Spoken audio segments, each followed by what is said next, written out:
मेरा नाम रिया है। ये मेरी एक ऐसी दुख भरी कहानी है जिसे सुनकर शायद आपकी भी आंखों में आंसू आ जाएंगे। कभी कभी कुछ बातें ऐसी होती हैं जो हमें समझ नहीं आती, बेमतलब और बिल्कुल अधूरी बातें होती हैं, मगर उन बातों के पीछे बहुत गहरे राज छुपे हुए होते हैं। एक अधूरी बात के पीछे एक पूरी कहानी छुपी हुई होती है। कुछ ऐसा ही मेरे साथ भी हुआ था। अब कभी कभी मैं सोचती हूँ कि अब मैं उन अधूरी बातों का मतलब सही टाइम पर समझ गई होती तो ये सब कुछ नहीं हो रहा होता जो आज तक मेरी समझ में आए बिना ही हो रहा था। अगर उस वक्त मुझे पता चल जाता तो मैं अपनी जिंदगी के उस वक्त में पछता नहीं रही होती। मगर शायद नहीं, मेरे भाग्य में था ऐसा ही होना। मेरे भाग्य में लिखा हुआ था। मेरे ससुर की मोबाइल रिपेयरिंग की दुकान थी जिस पर वो खुद ही बैठा करते थे और बहुत अच्छे मैकेनिक थे।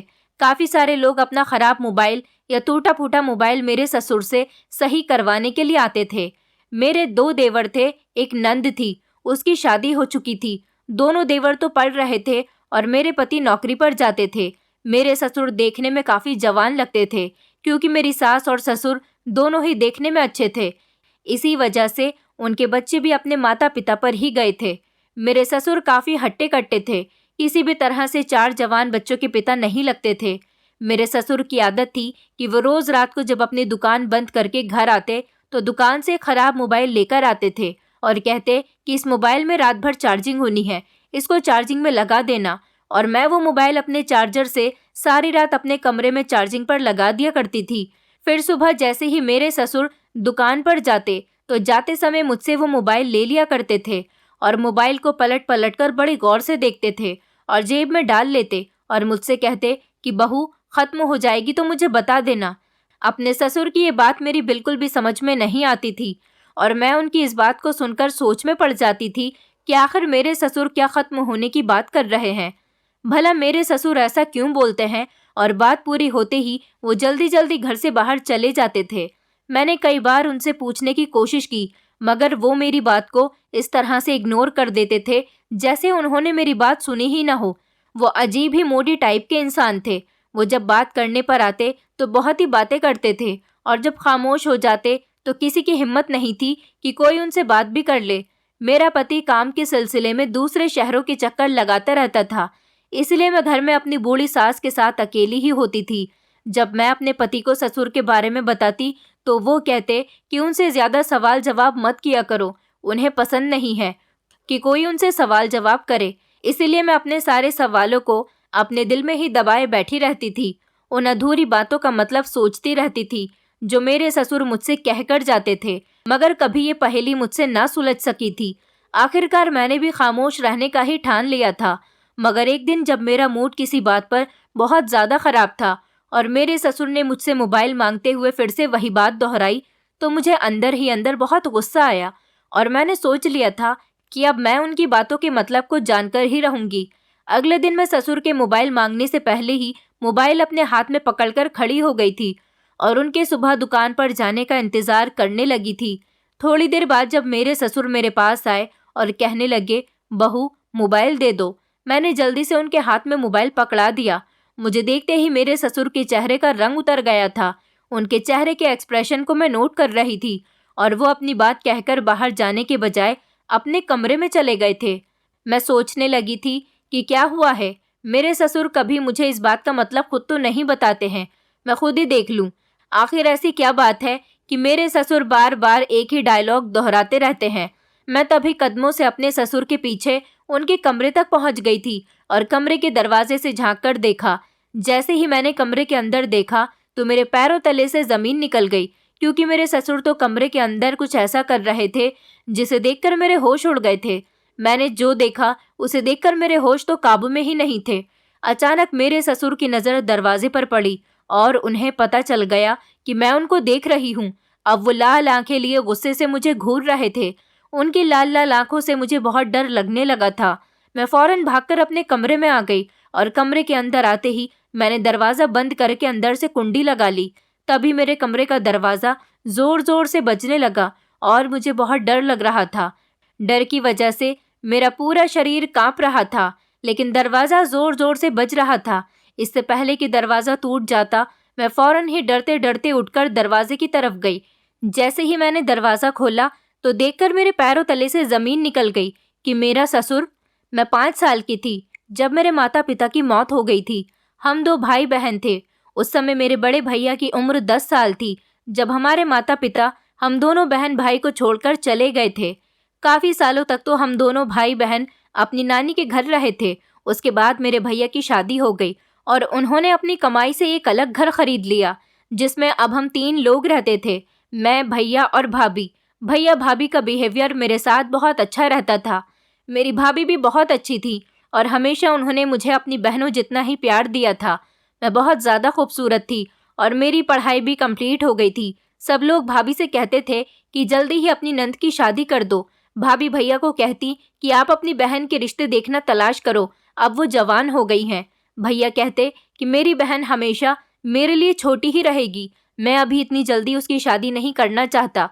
मेरे भैया की जॉब बहुत अच्छी कंपनी में लगी हुई थी, इसलिए हमारे घर में किसी चीज़ की कोई कमी नहीं थी। मेरी भाभी भी स्कूल में टीचिंग करती थी। दोनों पति पत्नी कमाते थे। मेरी फ्रेंडशिप अपने कॉलेज के ही एक लड़के के साथ हो गई थी और वो मेरे कांटेक्ट में था। वो कुछ दिन तक तो मेरा दोस्त रहा, उसके बाद हम दोनों की दोस्ती प्यार मोहब्बत तक पहुंच गई थी। उस लड़के का नाम अरुण था। मैं अरुण को बहुत ज़्यादा पसंद करने लगी थी और वो भी मुझे बहुत पसंद करता था। वो एक गरीब फैमिली से बिलोंग करता था और उसकी फैमिली किराए के घर में रहती थी, जबकि मेरे भैया भाभी दोनों ही कमाने वाले लोग थे और हमारे घर में किसी चीज़ की कोई कमी नहीं थी। मेरी ज़िंदगी बहुत अच्छी गुजर रही थी। मेरे भैया भाभी मेरे लिए अमीर फैमिली का रिश्ता ढूंढ रहे थे। उनका कहना था कि लड़की की जॉब अच्छी होने के साथ साथ उसकी फैमिली और घर भी बड़ा होना चाहिए ताकि उनकी बहन को किसी तरह की कोई कमी न हो सके। मैं अरुण से ही शादी करना चाहती थी, पर अरुण तो किराए के घर में रहता था और ना ही उसकी परमानेंट जॉब लगी हुई थी। वो कभी भी पैसों के लिए कोई भी काम कर लिया करता था। कहते हैं ना कि प्यार अंधा होता है, इसलिए मुझे भी कुछ ऐसा वाला ही प्यार हो गया था। जब मैं छोटी थी और हम दोनों भाई बहन नानी के घर पर रहते थे, तो हमारे नाना नानी ने हम दोनों भाई बहन का बहुत ख्याल रखा था, क्योंकि मेरी मम्मी नाना नानी की इकलौती लाडली बेटी थी। मम्मी पापा का जब एक्सीडेंट हुआ तो हम दोनों भाई बहन को अकेला छोड़ गए। मैं तो बहुत ज़्यादा छोटी थी, इसलिए मुझे आइडिया भी नहीं था कि मेरा कितना बड़ा नुकसान हो चुका है, जबकि मेरे भैया को काफ़ी होश था और मेरे भैया बचपन से ही समझदार थे। मैं अपनी मम्मी पापा को बहुत याद करके रोती रहती थी और जब भैया ने अपनी जॉब के बाद अपनी ही कमाई से अपना अलग घर खरीद लिया तो उन्होंने शादी की और हम लोग नाना नानी का घर छोड़कर अपने नए घर में शिफ्ट हो गए थे। भैया ने तो मुझे कभी मम्मी पापा की कमी महसूस तक नहीं होने दी थी। उन्होंने बचपन से ही मेरा बहुत ख्याल रखा था और अब भाभी भी मुझे ऐसी ही मिल गई थी जो मुझे बहुत ज़्यादा प्यार करती थी। इधर मैं अरुण से बहुत प्यार करने लगी थी। हम दोनों चोरी चुपके एक दूसरे से रोज़ मिलते थे। मैं घर से किसी न किसी बहाने से निकल जाती और अरुण मुझे बाइक पर खूब घुमाता था। मैं अरुण से कहती कि तुम जल्दी ही अपना रिश्ता मेरे घर भेज दो, क्योंकि मेरे भैया भाभी मेरे लिए रिश्ता तलाश कर रहे हैं। पर अरुण को तो कोई फ़र्क ही नहीं पड़ता था। मैं जब घर जाती तो भाभी मुझे बताती कि भैया ने तुम्हारे लिए रिश्ता देख लिया है, लड़का बहुत अच्छा है, पढ़ा लिखा है। मैंने अरुण से ज़िद की और कहा कि अगर वो रिश्ता नहीं भेजता है तो मेरे भैया भाभी मेरी शादी कहीं और करवा देंगे। मेरे ज़िद करने पर अरुण ने कहा कि तुम्हारे भैया कभी भी मेरे रिश्ते के लिए राज़ी नहीं होंगे, क्योंकि ना तो मेरी परमानेंट जॉब है और ना ही मेरा अपना मकान है। तुम तो अपने घर में रानियों की तरह रहती हो। भला तुम्हारा भाई कभी नहीं चाहेगा कि वो एक ऐसे सड़क छाप लड़के के हाथ में अपनी बहन का हाथ दे दे। मैंने कहा, अच्छा ठीक है, मैं अपने भैया भाभी को समझाने की कोशिश करती हूँ। मुझे उम्मीद है तुम्हारी नौकरी लग जाएगी तो भैया मेरी शादी तुम्हारे साथ ज़रूर कर देंगे। मेरे भैया भाभी ने मेरी हर ख्वाहिश को पूरा किया था, इसलिए मुझे उम्मीद थी कि वो अरुण के लिए भी मान जाएंगे। अरुण और मैं काफ़ी रात तक एक दूसरे से फ़ोन पर बातें करते रहते थे। मैं अब अरुण के बिना नहीं रह सकती थी और ना ही किसी और से शादी कर सकती थी। हम फ़ोन पर बातें करते और अपनी आने वाली ज़िंदगी के बारे में सपने देखते रहते थे। अरुण को अपनी जॉब लगने तक का इंतज़ार था, फिर हम दोनों शादी कर लेते। लेकिन एक दिन मैं अरुण से फ़ोन पर बातें कर रही थी और अपने कमरे के दरवाजे को अंदर से लॉक करना भूल गई थी। भैया किसी काम से अपने कमरे से बाहर निकले थे। जब उन्होंने गौर किया कि मेरे कमरे का दरवाज़ा क्यों खुला हुआ है, तो उन्होंने कमरा बंद करने के बारे में सोचा।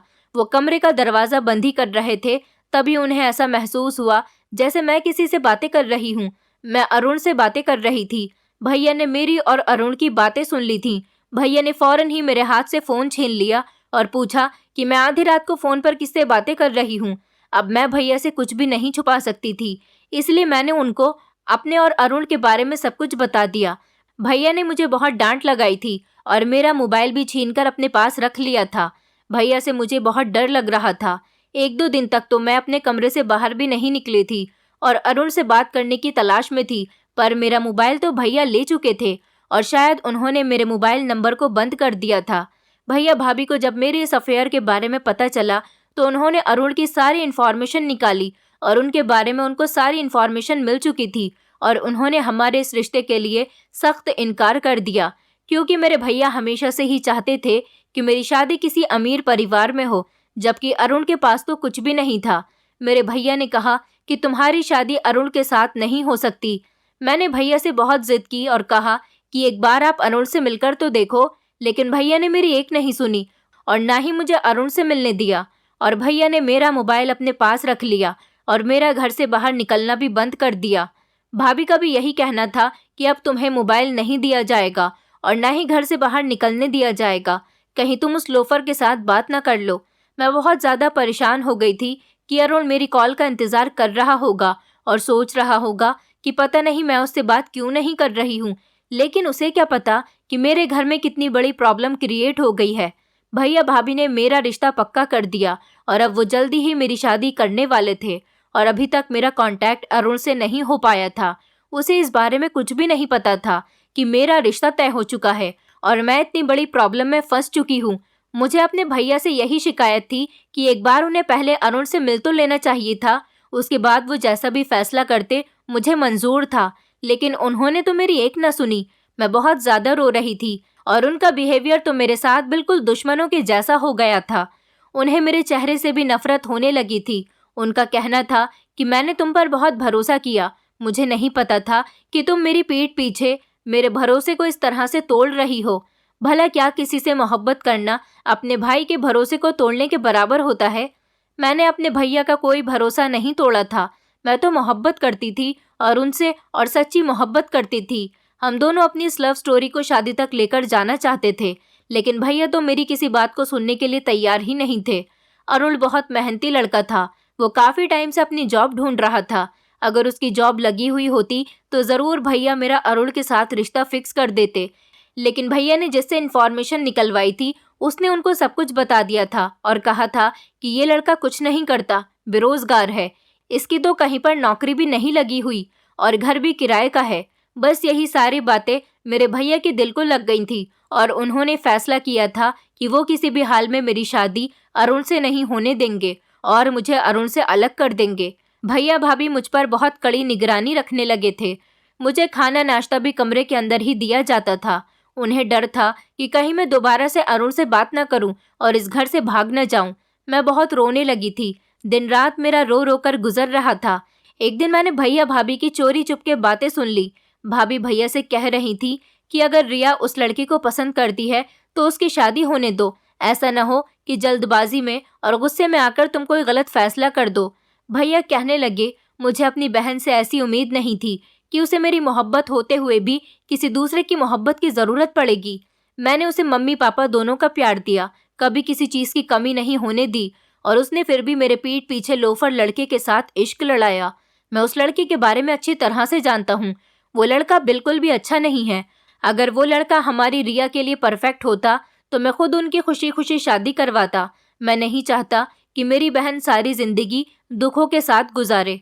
लव मैरिज के चक्कर में वो अपने ही पैर पर कुल्हाड़ी मार ले। मुझे पता है जब उसकी शादी हो जाएगी तो वो अपने घर में खुशी खुशी एडजस्ट हो जाएगी और अपने इस पुराने अफेयर को भूल जाएगी। भाभी कहने लगी, अच्छा तो फिर जहाँ तुमने रिया का रिश्ता तय किया है वो लोग कैसे हैं? भैया कहने लगे, वो लोग बहुत अच्छे हैं। लड़का बहुत पढ़ा लिखा है और हमारी रिया को हमेशा खुश रखेगा। उसकी फैमिली भी बहुत पढ़ी लिखी और स्टैंडर्ड फैमिली है। मैं रोती हुई अपने बिस्तर पर आकर लेट गई थी और हद से ज़्यादा रोने लगी थी। रो रो कर मेरी आंखें भी सूज चुकी थी। मैं आज अपने मम्मी पापा को बहुत याद कर रही थी कि अगर आज मेरे मम्मी पापा जिंदा होते तो वो मेरी बात को सुनते और समझने की कोशिश भी करते कि मैं अरुण से कितना प्यार करती हूँ। भैया तो कुछ भी समझने के लिए तैयार ही नहीं है। मैं नहीं जानती थी कि मेरी शादी किससे होने जा रही है। बस मेरी एंगेजमेंट की तैयारियां चल रही थी। मैं तो एक जिंदा लाश की तरह अपने फंक्शंस में शामिल थी। बाकी इस शादी से मेरी कोई खुशी नहीं थी। मेरी एंगेजमेंट वाले दिन मेरी एक फ्रेंड आई जिसे मेरे और अरुण के अफेयर के बारे में सब कुछ पता था। वो कहने लगी, रिया, जब तुम्हारी भाभी ने मुझे तुम्हारी एंगेजमेंट का इनविटेशन दिया तो मैंने अरुण को इस बारे में बता दिया कि तुम्हारी एंगेजमेंट हो रही है। उसने कहा कि मैं क्या करूं, मैं भी तो मजबूर हूं। मुझे पता है कि उसका भाई कभी भी हमारे रिश्ते के लिए तैयार नहीं होगा। उसने कहा है कि अभी सही वक्त यही है कि खामोशी से रिया शादी कर ले। भगवान ने चाहा तो हम दोनों जरूर मिलेंगे।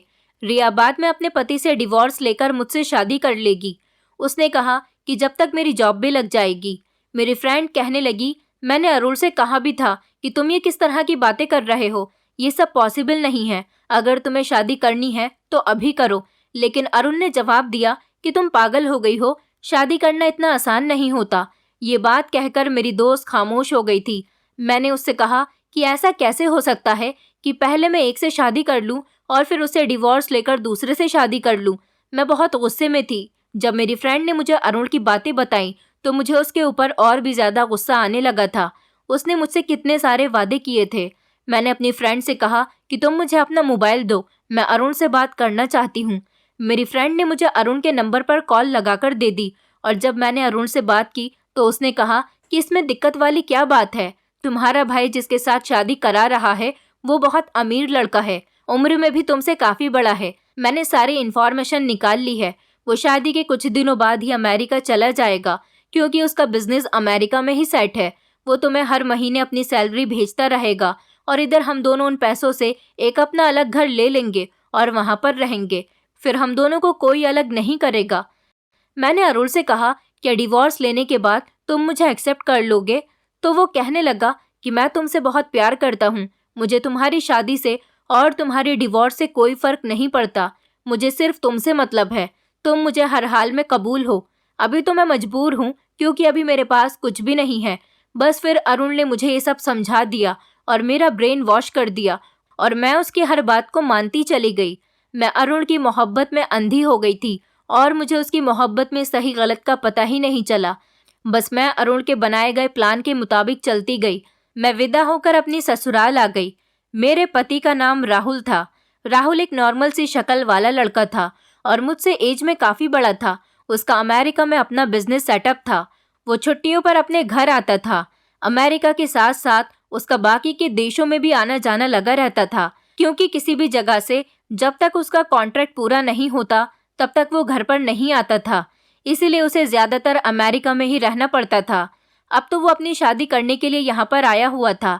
इसलिए 1 महीने के अंदर अंदर ही मेरी शादी हो गई। ये लोग बहुत पैसे वाले थे। मेरे दोनों देवर पढ़ाई कर रहे थे। मेरे ससुर की अपनी मोबाइल रिपेयरिंग की दुकान थी। ये उनका शौक था। उनका कहना था कि जब वो काफी सालों पहले बहुत गरीब हुआ करते थे तब उन्होंने इसी दुकान से अपनी जिंदगी की शुरुआत की थी और आज वो इस छोटी सी दुकान से कहां पहुंच गए। मेरे ससुर के लिए वो मोबाइल की दुकान बहुत लकी थी। इसलिए अमीर होने के बाद उन्होंने अपने इस पुराने काम को नहीं छोड़ा था। मैं विदा होकर अपनी ससुराल आ गई थी और मेरी शादी राहुल के साथ हो गई थी। मैं अंदर ही अंदर बहुत उदास थी मगर दिखावे के लिए मुझे खुश नजर आना ही पड़ रहा था। मुझे उस दिन का इंतजार था जब राहुल अमेरिका जाने वाला था। राहुल को तो मैं बहुत पसंद आई थी। उसने कहा था कि मुझे तुम जैसी ही पत्नी की तलाश थी, लेकिन मुझे वो बिल्कुल पसंद नहीं आया था। मैंने तो अपनी आंखों में अरुण के ही सपने सजाए हुए थे। जब राहुल अमेरिका जा रहा था तो बहुत ज्यादा उदास नजर आ रहा था। उसका मन नहीं कर रहा था कि वो अपनी नई नवेली पत्नी को छोड़कर जा रहा था। उसने कहा था कि मैं जल्दी ही तुम्हें अमेरिका बुलवा लूंगा। मुझे तो बस जल्दी थी कि वो जल्दी से जल्दी यहाँ से चला जाए। उसके जाने की खुशी मुझे अंदर ही अंदर हो रही थी।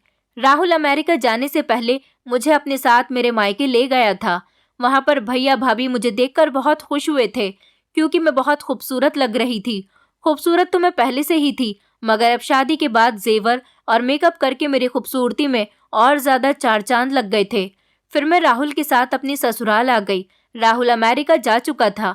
मैंने राहुल के जाते ही फौरन उससे कॉल पर बात की क्योंकि मेरे पति ने मुझे एक नया मोबाइल दे दिया था। मैं अरुण से मिलने के लिए बहुत तड़प रही थी। उसने मुझे पार्क में मिलने के लिए बुलाया। मैं अपनी सास से बहाना करके अरुण से मिलने के लिए चली गई थी। अरुण ने जब मुझे देखा तो देखता का देखता ही रह गया था। काफी देर तक तो वो मेरी खूबसूरती की तारीफ करता रहा। उसके बाद उसने मुझे राहुल को काबू करने की टिप्स बताई ताकि राहुल सारे पैसे मुझे भेजता रहे। मगर मुझे अरुण की ये सारी बातें अच्छी नहीं लग रही थी। धीरे धीरे अरुण मुझसे किसी न किसी बहाने से पैसे मंगवाने लगा था। मैं घर पर रहकर अपने कमरे में ही अरुण से फोन पर बातें करती रहती थी। एक दिन मेरे ससुर ने अपनी मोबाइल शॉप से वापस आकर मुझे अपनी दुकान से खराब मोबाइल लाकर कहा कि अपने कमरे में इसे चार्ज पर लगा दो। मैंने उसे संभालकर सारी रात के लिए चार्जिंग पर लगा दिया था।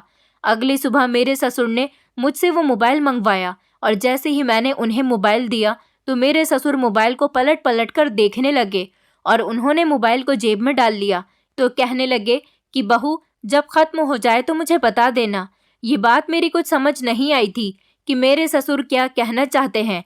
अपने ससुर की बात सुनकर तो मैं सोच में पड़ जाती थी। अब रोज ऐसा ही होने लगा था। हर दिन मेरे ससुर मुझसे यही बात कहते थे और मुझे समझ नहीं आता था कि क्या खत्म हो जाए तो मैं अपने ससुर को बता दूं। एक दिन मैंने मोबाइल को किचन में रख दिया और किचन में ही लाइट बोर्ड में उसको चार्ज लगा दिया और जब अगली सुबह मेरे ससुर मोबाइल मांगने के लिए आए तो मैंने किचन से लाकर उनका मोबाइल उनके हाथ में पकड़ा दिया। ये देखकर कि वो मोबाइल किचन से लेकर आई हूँ, मेरे ससुर के चेहरे का रंग उड़ गया था। वो फौरन बाहर जाने के बजाय सीधा अपने कमरे में चले गए थे।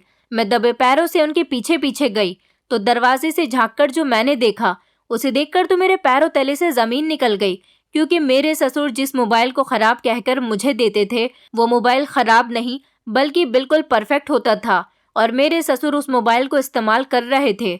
उन्होंने जैसे ही मोबाइल को ऑन किया मेरे तो पैरों तले से जमीन निकल गई।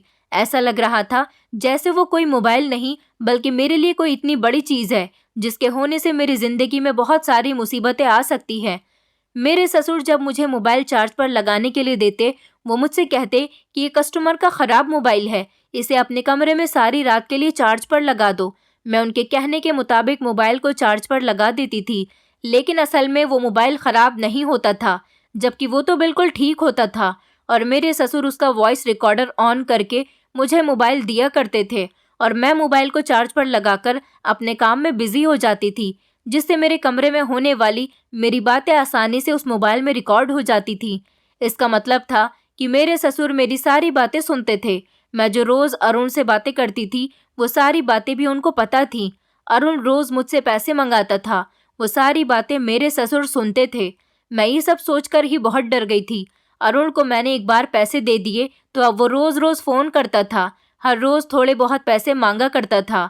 अब मैं अरुण की इस आदत से बहुत तंग आ गई थी। अगर किसी को इस बारे में पता चल जाता कि अरुण मुझसे पैसे मांगता है और मैं उसे पैसे दे देती हूँ और हम दोनों का आपस में क्या रिश्ता है, तो फिर मैं किसी को मुंह दिखाने के लायक नहीं रहती। राहुल की जब भी मेरे पास कॉल आती थी तो मैं उससे सिर्फ थोड़ी बहुत ही बात करके किसी न किसी काम का बहाना लेकर चली जाती थी। मगर अब मुझे महसूस हो रहा था कि अरुण लालची है। मैं अब अरुण से पीछा छुड़ाना चाहती थी तो उसने मुझे ब्लैकमेल करना शुरू कर दिया, क्योंकि वो समझ गया था कि मैं अब उससे तंग आने लगी हूँ और मैं बेवकूफ़ अब उसका असली रूप जान चुकी थी। अब मुझे एहसास हो रहा था कि मेरे भैया ने इसलिए मेरी शादी अरुण से नहीं होने दी, क्योंकि वो उसकी असल हकीकत को जानते थे। मैं तो उसकी मोहब्बत में अंधी थी, इसलिए वो मुझे बहुत अच्छा लग रहा था। पर सच तो ये था कि अरुण बहुत बड़ा लालची और घटिया इंसान था। वो कोई मुझसे मोहब्बत नहीं करता था, बल्कि उसको तो मुझसे इस बात का लालच था कि मेरा भाई अमीर है और अगर मेरी उससे शादी हो गई तो उसे दहेज में काफ़ी कुछ मिलेगा। लेकिन मेरे भैया को उसके बारे में सब कुछ पता था, इसलिए उन्होंने मेरी उससे शादी नहीं होने दी। अब अरुण मुझे ब्लैकमेल करने लगा था। मैं उसके लालच की धमकियों से बहुत ज़्यादा परेशान हो गई थी। इस बारे में मैं किसी को बता भी नहीं सकती थी, क्योंकि ये मेरी बहुत बड़ी गलती थी और ये बात तो मेरे लिए डूब मरने काबिल थी कि मेरी इस हरकत के बारे में मेरे ससुर को सब कुछ पता था। उन्होंने मेरी और अरुण की होने वाली सारी बातें सुन ली थी और उन्हें शायद मुझ पर पहले से ही शक था, इसलिए उन्होंने मेरी बातें सुनने के लिए ऐसा किया था। मेरे ससुर ने मुझे देख लिया था कि मैं दरवाजे पर खड़ी हूँ। मैं उनको देखते ही फौरन अपने कमरे में आ गई और अपने कमरे का दरवाज़ा अंदर से बंद कर लिया। मेरे कमरे के अंदर आते ही मेरे कमरे का दरवाज़ा ज़ोर ज़ोर से बजने लगा। मजबूरन मुझे दरवाज़ा खोलना ही पड़ गया। अगर मैं दरवाज़ा नहीं खोलती तो शोर से सारा घर जमा हो जाता। ससुर को अपने दरवाजे पर खड़ा हुआ देखकर मैं तो बहुत डर गई थी। वो मेरे कमरे के अंदर आ गए थे। उन्होंने गुस्से से मेरी तरफ देखा और कहा, मैं तुम्हारे बारे में सब कुछ जानता हूँ कि तुम मेरे बेटे से शादी करने के बावजूद अपने पुराने बॉयफ्रेंड से कांटेक्ट में हो और मेरा बेटा मेहनत करके जो पैसे तुम्हें भेजता है वो सारे पैसे तुम अपने बॉयफ्रेंड को दे देती हो। मुझे शुरू से ही तुम्हारे ऊपर शक हो गया था, इसलिए मैं मोबाइल का रिकॉर्डर ऑन करके तुम्हें धोखे से चार्जिंग पर लगाने के लिए दिया करता था ताकि तुम्हारी सारी बातें सुन सकूं। और तुम्हारी बातें सुनने के बाद मेरा शक यकीन में बदल गया था कि तुम उसे पैसे देती हो। मैं तभी तो तुमसे मोबाइल ले जाते वक्त कहता था कि जब खत्म हो जाए तो बता देना, ताकि तुम कंफ्यूजन में रहो कि मैं किस चीज के बारे में बात कर रहा हूँ। इस तरह से शायद तुम अपने इस उठाए हुए गलत कदम को रोक लो, मगर ऐसा नहीं हुआ। उस लड़के से तो मैं खुद निपट लूंगा, बस तुम मुझे खुश कर दो। मैं किसी को कुछ पता नहीं चलने दूंगा। अपने ससुर की आखिरी और घटिया बात को सुनकर मैं हैरान रह गई थी और मेरा दिमाग चकरा गया था। मेरा दिल कर रहा था कि मैं इस आदमी को जान से मार दूं। ये इंसान कितना गिरा हुआ था, कितना घटिया इंसान था। ये इसीलिए तो मेरी जासूसी में लगा हुआ था कि इसकी मुझ पर बुरी नज़र थी। मुझे तो बहुत ज़्यादा गुस्सा आ रहा था। दिल कर रहा था कि मैं अपने ससुर के मुंह पर एक ज़ोरदार थप्पड़ मार दूं। मैंने उसे बहुत बुरा भला कहा, उसे एहसास दिलाना चाहा कि मैं उसकी बेटी समान हूँ और उसके बेटे की पत्नी हूँ और इस घर की इज्जत हूँ। मगर जब कुछ लोगों की नियति खराब होती है तो वो लोग कुछ भी समझने के लिए तैयार नहीं होते और ना ही उन्हें अपने रिश्तों की कदर होती है। वो मुझे लगातार धमकाए जा रहा था कि मेरी बात मान जाओ वरना मैं तुम्हारी रिकॉर्डिंग राहुल को सुना दूंगा, फिर वो तुम्हें हाथ पकड़कर इस घर से निकाल देगा। मेरे बेटे को अगर पता चल गया कि तुम्हारा अफेयर तुम्हारे पुराने बॉयफ्रेंड के साथ चल रहा है तो वो कभी भी तुम्हें इस घर में नहीं रहने देगा। तुम्हें डिवोर्स देकर तुम्हें घर से बाहर निकाल देगा। उसके बाद तो तुम्हारा भाई भी कुछ नहीं कर सकेगा और फिर तुम्हें मेरे बेटे से फूटी कौड़ी तक नहीं मिलेगी। फिर देना अपने आशिक को पैसे। अपने ससुर की बात सुनकर मैं बहुत ज़्यादा परेशान रहने लगी थी। मैंने खाना पीना भी छोड़ दिया था। मैंने कभी भी अरुण के साथ गलत रिलेशनशिप नहीं बनाया था। मैंने तो बस उससे मोहब्बत की थी। जब यही सब मैंने अरुण को बताया कि मेरे ससुर को सब कुछ पता चल गया, वो मुझसे कहते हैं कि मेरे साथ मेरे कमरे में चलो, वो मेरा फ़ायदा उठाना चाहते हैं। उसने बोला कि कैसे तुम अपने ससुर के साथ ये सब कुछ कर सकती हो। मैंने अरुण से कहा कि तुम जल्दी मुझे इस घर से डिवोर्स दिलवाकर अपने पास बुला लो। मुझे लगा शायद अरुण मेरी कोई हेल्प करेगा और उसकी बातें सुनकर तो मैं हैरान रह गई थी। वो मेरी आखिरी उम्मीद था और मेरी आखिरी उम्मीद भी उससे ख़त्म हो चुकी थी। जब अरुण ने मुझसे कहा कि अच्छा हुआ तुम्हारे ससुर को ये सब पता चल गया, तुम्हारे साथ तो यही होना चाहिए था, तुमने मुझे धोखा दिया। मैं तुमसे शादी करना चाहता था लेकिन तुमने अमीर लड़का देखकर मुझे छोड़ दिया और उससे शादी कर ली। अब मुझसे कोई भी उम्मीद मत रखना। डिवोर्स के बाद मैं तुमसे शादी नहीं करूँगा। आइंदा मुझसे कोई भी कांटेक्ट करने की कोई ज़रूरत नहीं। ये कहकर अरुण ने कॉल कट कर दी। मेरे ऊपर चारों तरफ से मुसीबत आ गई थी। मुझे कुछ भी समझ में नहीं आ रहा था कि मैं क्या करूं। सारा दिन मैं अपने लिए प्रार्थना करती रहती थी कि मेरे लिए कोई तो अच्छा सा रास्ता निकल आए। ये बात अगर मेरे भैया भाभी को पता चल गई तो बहुत बड़ी मुसीबत आ जाएगी। भैया तो मुझे जान से ही मार डालेंगे। इधर घर में रहकर मेरा ससुर मुझे ब्लैकमेल करता रहता था। रात को जब मेरी सास सो जाती तो वो मेरे कमरे का धीरे धीरे दरवाज़ा बजाता रहता कि किसी की आंख न खुल जाए। मैं डरी सहमी सी दरवाजे के पास खड़ी रहती थी मगर दरवाज़ा नहीं खोलती थी। वक्त धीरे धीरे गुजरता चला जा रहा था। मैं परेशानी में टहल रही थी। डर था तो बस इतना कि इस काली रात से मेरी जिंदगी बर्बाद न हो जाए। जैसे जैसे दिन निकल रहा था रोशनी भी फैलती जा रही थी और मुझे उम्मीद की किरण नजर आने लगी थी।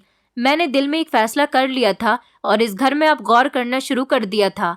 अब मैं अपनी नंद के कमरे में जाकर सोने लगी थी और उसको कहने लगी थी कि मुझे अकेले में डर लगता है, इसलिए मैं तुम्हारे साथ सो जाती हूँ। अब मैं रात को बेफिक्री से अपनी नंद के कमरे में सोने लगी थी। अपनी बेटी के डर की वजह से मेरा ससुर नंद के कमरे में नहीं आता था। मेरी नंद तो मुझसे बहुत खुश रहती थी। इसी तरह से मेरी भी परेशानी कुछ कम हो गई थी। मेरा ससुर जब भी मुझे कहीं अकेला देखता तो अपनी हरकतों पर उतर आता था। कभी मेरा हाथ पकड़ लेता तो कभी मुझे कमरे में चलने के लिए कहता था। मैं सब कुछ काफ़ी दिनों से बर्दाश्त कर रही थी और अपने ससुर की वजह से बहुत परेशान रहती थी। रात को जब मैं अपनी नंद के साथ सोती तो वो मेरी इस परेशानी की वजह पूछती तो मैं उसे कुछ भी नहीं बताती थी। एक दिन मेरी नंद अपनी फ्रेंड की बर्थडे पार्टी में गई थी और उसे घर आने में काफी देर हो गई थी। मैं अपनी नंद के कमरे में ही जाकर लेट गई थी। मेरा ससुर कमरे का दरवाजा बजा रहा था। मुझे लगा कि शायद नंद आ गई होगी, इसलिए मैंने बेफिक्री से दरवाजा खोल दिया। कमरे के अंदर आते ही मेरा ससुर मेरे साथ गंदी गंदी हरकतें करने लगा। मैं अपने ससुर से खुद को छुड़ाने की कोशिश कर रही थी, पर शायद इस बार भगवान ने मेरा साथ दिया था। मेरी किस्मत अच्छी थी कि अपने पिता की सारी सच्चाई मेरी नंद के सामने खुलकर आ गई थी, क्योंकि जब मेरा ससुर मुझे गलत काम के लिए फोर्स कर रहा था, तब मेरी नंद ने उनकी सारी बातें सुन ली थी। क्योंकि वो अपनी फ्रेंड की बर्थडे पार्टी से घर वापस आ गई थी और कमरे में जब आई तो उसने ये सब कुछ अपनी आंखों से देखा। ये सब देखकर वो चौंक गई थी। उसने अपने पिता को बहुत बुरा भला कहा था। मेरे ससुर ने मेरी नंद को अपना मोबाइल दिया और कहा कि ये सुनो, तुम्हारी भाभी की करतूत। लेकिन मेरी नंद ने इस बात पर यकीन नहीं किया और ससुर से कहा कि आप भाभी के साथ गलत कर रहे थे, सबसे बड़ी गलती आपकी है। मेरी नंद ने अपने पिता से कहा कि अगर आगे से आपने ऐसा कुछ भी किया तो मैं ये सब कुछ भैया को बता दूंगी। मेरे ससुर ने वादा किया था कि वो आगे से ऐसा कुछ भी नहीं करेगा, इसलिए वो कमरे से निकल गया था। मेरी नंद ने मेरी मदद की थी, जबकि ससुर ने उसे मेरी और अरुण की वॉइस रिकॉर्डिंग भी सुना दी थी। अब मैं उससे और सच नहीं छुपा सकती थी, इसलिए मैंने उसको सब कुछ बता दिया और मैंने उससे अपनी गलती की माफ़ी भी मांगी थी। मेरी नंद बहुत समझदार लड़की थी। उसने कहा कि अच्छा हुआ, सही समय पर आपको अकल आ गई। मैं किसी को कुछ नहीं बताऊंगी और इस बात को यहीं ख़त्म कर दिया जाए तो बेहतर होगा। उसने अपने पिता का मोबाइल अपने पास रख लिया था। उसने उसी टाइम अपने पिता के मोबाइल को तोड़ दिया और कहा कि ये सबूत खत्म हो चुका है, इसलिए कभी ये बात भैया को नहीं पता चलनी चाहिए, वरना आप दोनों के रिश्ते पर बहुत बुरा असर पड़ेगा।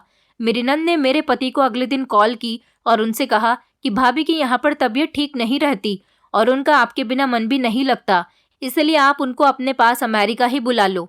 मेरे पति ने जब अपनी बहन की ऐसी बातें सुनी तो उसने जल्दी ही मुझे अपने पास बुला लिया और अब मैं राहुल के साथ अमेरिका में रह रही हूँ। अब मेरा पति जब भी मुझसे इंडिया जाने को कहता है तो मैं अपने ससुर की वजह से नहीं जाती, पर शायद मेरे ससुर को अपनी गलती का एहसास हो गया और अब उनके पास कोई ऐसा सबूत भी नहीं जिससे वो मेरी गलती साबित कर सके, क्योंकि मेरी नंद उनका मोबाइल तोड़ चुकी थी और वो ये बात जानती थी। उसने आज तक इस राज को कभी किसी को नहीं बताया। मेरी इस कहानी का मकसद सिर्फ इतना था, उन सारी लड़कियों से रिक्वेस्ट करना चाहती हूँ जो शादी से पहले प्यार मोहब्बत के चक्कर में पड़ जाती हैं। प्यार मोहब्बत कुछ नहीं होता, ये सिर्फ टाइम वेस्ट करना होता है। असल मोहब्बत तो शादी के बाद अपने पति से होती है। मैं राहुल के साथ बहुत खुश हूँ। राहुल मुझे बहुत प्यार करता है, जबकि मैंने उसे कभी प्यार नहीं दिया, तब भी वो मुझसे बहुत प्यार करता है।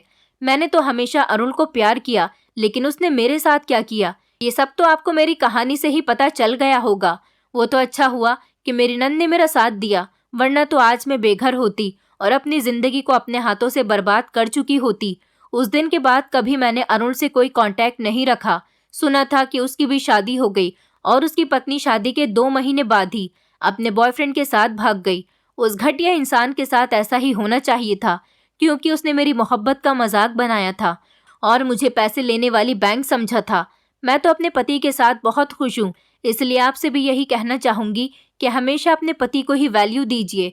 हमारे पेरेंट्स जो हमारे लिए सोच समझकर रिश्ते करते हैं, उनमें कोई बुराई नहीं होती। जैसा हमारे भाग्य में लिखा होता है, हमारे साथ हमेशा वही होना होता है। इसलिए लव के चक्कर में पड़कर अपना टाइम वेस्ट ना करें और हमेशा अपने पेरेंट्स की इज्जत का ख्याल रखें। दोस्तों, उम्मीद करती हूँ आपको हमारी कहानी पसंद आई होगी। कहानी पसंद आई है तो वीडियो को लाइक करें, चैनल पर नए हैं तो चैनल को सब्सक्राइब करें और हाँ, नोटिफिकेशन बेल को ज़रूर दबाएं ताकि अगली अपडेट सबसे पहले आपको मिले।